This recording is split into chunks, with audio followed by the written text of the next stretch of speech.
और अब वक्त है मुंबई के मुनाफाखोरों को बेनकाब करने का। एम्बुलेंस के नाम पर मरीजों को लूटने का जो गोरख धंधा दिल्ली में चल रहा है, वही मुंबई में भी चल रहा है। न्यूज़ 24 रिपोर्टर इंद्रजीत सिंह ने जब माया नगरी में पड़ताल की तो बहुत ही चौंका देने वाली हकीकत सामने आई। यहां भी ऐसे सौदागर मिले जो 700 लाशों का सौदा कर रहे हैं। एक एम्बुलेंस ड्राइवर ने तो शव को 2 किलोमीटर दूर मुक्तिधाम पहुंचाने के लिए 6000 रुपए की डिमांड कर डाली। देखिए सच क्या है।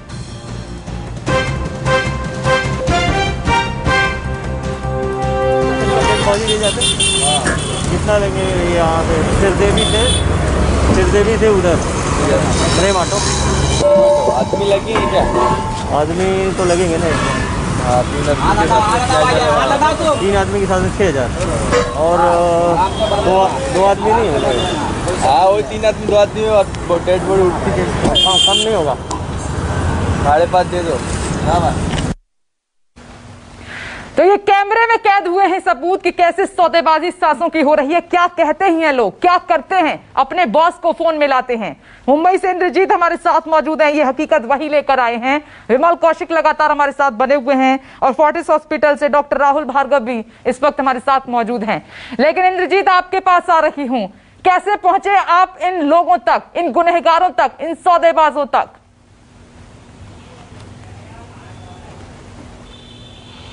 जी देखिए, जितने भी मुंबई और या उसके आसपास मुक्तिधाम है वहां पर और जितने भी हॉस्पिटल हैं उसके आसपास प्राइवेट जो एम्बुलेंस है वो बहुत सारी खड़ी रहती हैं। उनमें से अगर आप बात करेंगी, अपनी ज़रूरत बताएंगे तो उसके मुताबिक वो पहले रेट बताते हैं और रेट बताने के बाद वो जाने के लिए बोलते हैं। सबसे बड़ी बात यह है कि जब रेट तय करते हैं तो ये 3 लोग का बोलते हैं कि हम 3 लोग साथ में जाएंगे, लेकिन जाते 2 ही हैं। एक ड्राइवर रहता है, एक और हेल्पर रहता है और 3 पीपीई किट और सब मिलाकर जोड़कर 6000 रुपये 2 किलोमीटर के लिए। आप समझ सकते हैं कि कितनी बड़ी बात है कि 6000 रुपये 2 किलोमीटर के लिए, कोई ऐसी अवस्था में जब उसके घर का कोई सदस्य खो गया हो, ऐसी अवस्था में हो और इतनी दुखद परिस्थिति में वो मुंहमांगा पैसे देने पड़ते हैं। तो इस तरह की परिस्थितियां बहुत सारी जगहों पर है। हमने कई जगहों पर बात की थी, मुंबई के में भी बात की थी, मुंबई के आसपास भी बात की थी।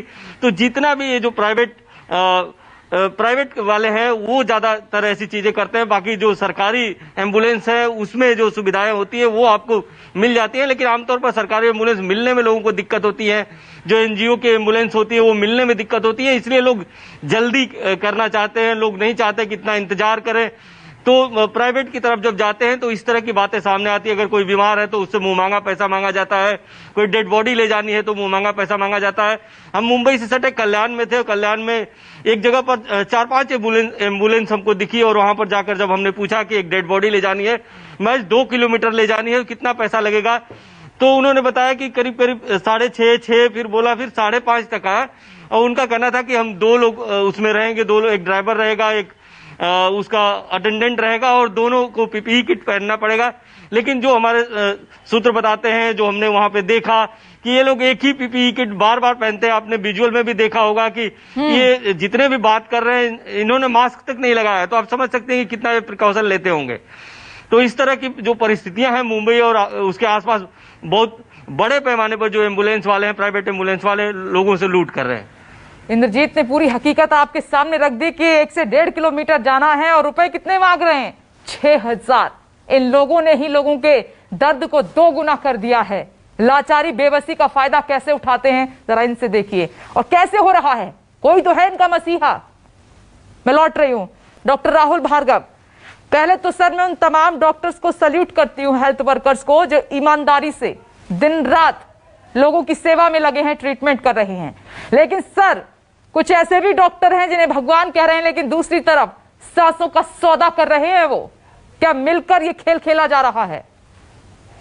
देखिए, ये बात तो पक्की है कि देश में इस समय मानवता पे इतना बड़ा संकट है, उसमें मानवहीन होके हम प्रॉफिट कमाएं, ये ठीक नहीं है। इस चेन में तीनों अस्पताल, उसके एलाइड सर्विसेज, उसके साथ लेबोरेटरीज, उसके साथ ये एम्बुलेंसेज, इस समय मानवता को हीलिंग टच चाहिए और लोगों को ये समझना चाहिए कि इंसान परेशान है।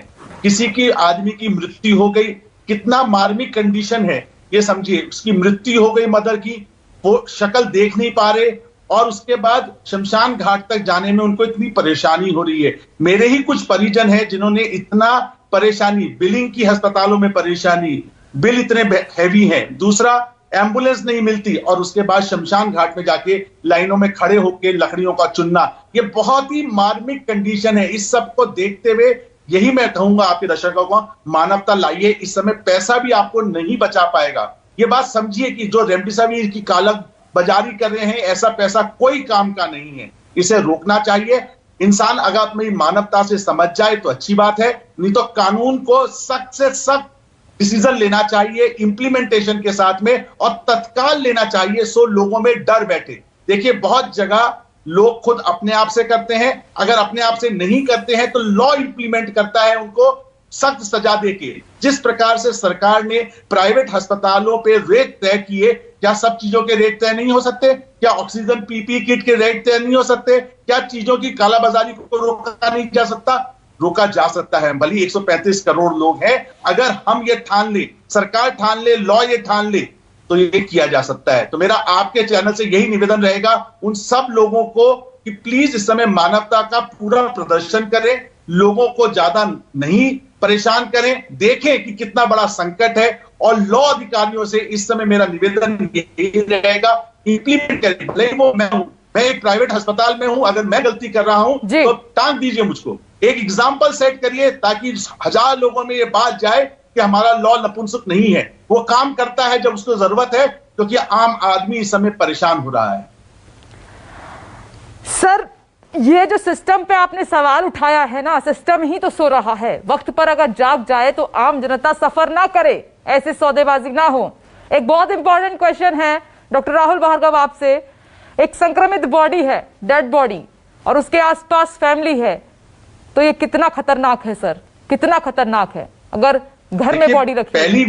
पहली वेव से हमको ये बात पता थी कि हमारे को जब भी संक्रमित बॉडी होती है वो कहां कैसे लेके जाना है। पिछली बार हमने प्रोटोकॉल बनाए थे कि कम से कम लोग जाएंगे, जो एम्बुलेंस जाती थी पीपी किट में पहन के जाती थी, और मैं आपको दावे से कह सकता हूं कि हमने इन एम्बुलेंस ड्राइवर जो ये लेके जाते थे मुक्ति धाम तक, इनका एनालिसिस किया 100 लोगों का, उसमें से पीपी किट पहनने के बाद शायद 1 या 2 एम्बुलेंस ड्राइवर ही संक्रमित हुए होंगे, बाकी लोग नहीं हुए। अगर वो प्रॉपर तरीके से पीपी किट पहन के जाते हैं, जो उनके साथ परिजन जाते हैं वो जरूर संक्रमित होने की संभावना रखते हैं। इसके बाद यह भी ध्यान रखना आवश्यक है, बहुत सारी जगहों पे लोगों की इस पैंडेमिक में सड़क में मृत्यु हो गई, जहां से उनको डेथ सर्टिफिकेट नहीं मिला। हमने ट्वीट किया था कि रात में अगर किसी की तो उसको डेथ सर्टिफिकेट कौन देगा कोरोना का? ये एक बहुत बड़ा प्रॉब्लम है। आप ये समझिए, आदमी डिग्निफाइड तरीके से जी नहीं पा रहा, पर उसको मरने के बाद भी परेशानियों से उसका पीछा नहीं छूट रहा। ये बात समझना हमारे अधिकारियों को जो बैठे हैं उच्च स्तरों पे, उनको समझना आवश्यक है। इस कॉमन चीज को समझ के लोगों को हल देना बहुत ज्यादा आवश्यक है, क्योंकि लोग परेशान हो रहे हैं, लोग संक्रमित होते जा रहे हैं जैसे जैसे भीड़ बढ़ती है। तो आइडिया यही है कि लॉ का इंप्लीमेंटेशन करें, 2 या 3 से ज्यादा लोग ना जाएं, उस एम्बुलेंस में बैठ के अपनी गाड़ी में जाएं। अगर कोई घर पर ही अपना लोगों का खत्म हो गया, मतलब डेथ हो गई उसकी कोरोना संक्रमण की वजह से, और इधर सौदेबाजी हो रही है, एम्बुलेंस नहीं मिल रही है, तो वो देरी कितनी घातक है सभी के लिए सर? देखिए, आप दिन में तो चलो आप देखिए फिर भी बहुत आसानी से मिल जाती है। मैं आपको एक प्रकरण समझाता हूं। रात के 10:30 बजे किसी की मृत्यु होती है, वो शरीर कहां रखेगा? वो अंतिम शरीर को कहां रखेगा, कैसे रखेगा? कोई गाइडलाइन है? कैसे उसको पॉलिथीन में रैप करके डिग्निफाइड तरीके से घर में रखना है? कोई पॉलिसी है? क्या हमारे को ये बताया गया, क्या शिक्षा दी गई कि रात में अगर किसी की मृत्यु हो जाती है तो हम कहां से चीजें लेके आएंगे, कैसे एम्बुलेंस मिलेगी, संस्कार कब होगा? देखिए, ये कॉमन प्रॉब्लम है, किसी को थिंक थ्रू करना पड़ेगा। जब हम कहते हैं हम डेवलप्ड कंट्री बनना चाहते हैं, 5 ट्रिलियन की इकोनॉमी बनना चाहते हैं, उसमें मानवता, करुणा होना बहुत ज्यादा आवश्यक है। पैसे से सब चीजें ठीक नहीं होती, ये समाज को समझना आवश्यक है। जिसमें करुणा, ईमानदारी, ट्रांसपेरेंसी नहीं होगी, वो कभी भी 5 ट्रिलियन की इकोनॉमी बन जाए या 10 ट्रिलियन की इकोनॉमी बन जाए, वो अपने लोगों को खुश नहीं रख पाएगा। और हमारे को इस कोरोना ने ये सिखाया है कि कितना भी पैसा हो, आपको करुणा, ममता, प्यार सोसाइटी का होना जरूरी है। मैं आपके बारे में सोचूं, आप मेरे बारे में सोचें। कहां है गाइडलाइन, कैसे बॉडी को रखना है घर पे? कोई गाइडलाइन दिखाइए, आप बताइए लोगों को। क्या ये कॉमन प्रॉब्लम नहीं है? ये कॉमन प्रॉब्लम है। ये बहुत बड़ी समस्या है जिसकी तरफ आप इशारा कर रहे हैं और ये हकीकत भी है सर। विमल, मैंने जितने एलएनजेपी की बात करूं, सफदरजंग अस्पताल की बात करूं, मुंबई में इंद्रजीत ने भी दिखाया, जब आप गए एम्बुलेंस लेने के लिए तो उनके ड्राइवर्स ने एक बॉस को फोन किया है हर बार। ये बॉस कौन है जो क्यों नहीं आ पाते सामने?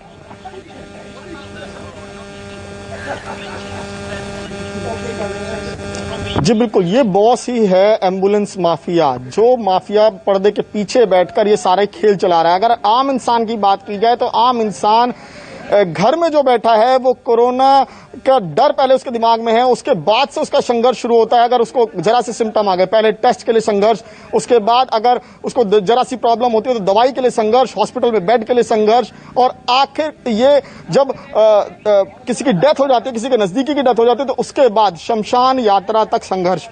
यानी कि आप देख सकते हैं कि एम्बुलेंस जो जिसके किसी के घर में डेथ हो गई है उससे लगातार सौदेबाजी की जा रही है और फोन पर बात की जाती है। जो शख्स इस पूरे रैकेट के पीछे हैं, चाहे वो मैक्स हॉस्पिटल की बात हो, वहां पर एक डॉक्टर ही पूरे एम्बुलेंस नेटवर्क को चला रहा है। इसके अलावा जो एम्स हॉस्पिटल है वहां पर एक शख्स था जिसके अपनी 8-10 एम्बुलेंस थी, हमने उससे जाके बात की, वो खुद दुकान वहां पर चला रहा है और उसने साफ तौर पर कहा कि इतने पैसे लगेंगे, अगर मेरी एम्बुलेंस नहीं जा रही तो उसने दूसरे शख्स से मिलवाया, उसकी भी 4 एम्बुलेंस थी। तो यानी कि ये पीछे नेटवर्क जो है, जो इस पूरे रैकेट को चला रहे हैं, पुलिस प्रशासन की नजर में विमल क्यों नहीं आते हैं? और उसके बाद से लगातार लोगों का संघर्ष जो है, ये गिरफ्त में क्यों नहीं आते हैं? इनका क्या कारण है?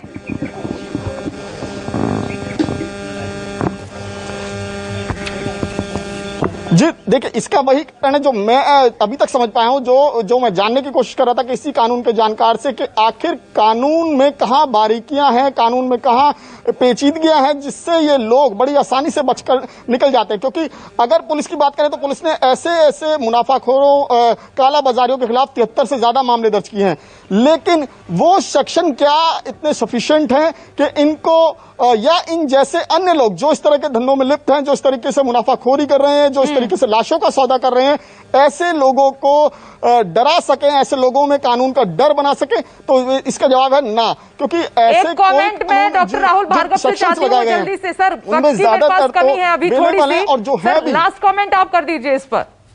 हम आईटी की बहुत बड़ी बड़ी बातें करते हैं, उबर है, ओला है, क्या सरकार ने इस पैंडेमिक में सोचा, क्या इसने सोचा कि लोगों को ये परेशानी भी हो सकती है? अमेरिका में लोग परेशानी सोचते हैं, उसका सॉल्यूशन ढूंढते हैं। हमने ये परेशानी नहीं सोची, हमने मानवता पे जितनी बड़ी परेशानी आई है उसके बारे में थिंक थ्रू नहीं किया। और माफी के साथ मुझे रोकना पड़ रहा है सर, वक्त इजाजत नहीं दे रहा है, छोटा सा ब्रेक ले रहे हैं, लेकिन ये ऑपरेशन यमदूत लगातार जारी है। आप सभी का फिलहाल के लिए शुक्रिया, देखते रहिए न्यूज़ 24। नाम बोलो। बालमुरुगन नागराजन पुल्लीराजु पुट्टमुरुगन बालस्वामी शेखरन पुट्टवर्ती कुलशेखर मंगलम कीटी। बर्थ सर्टिफिकेट पे बेबी का नाम लिखो। इतना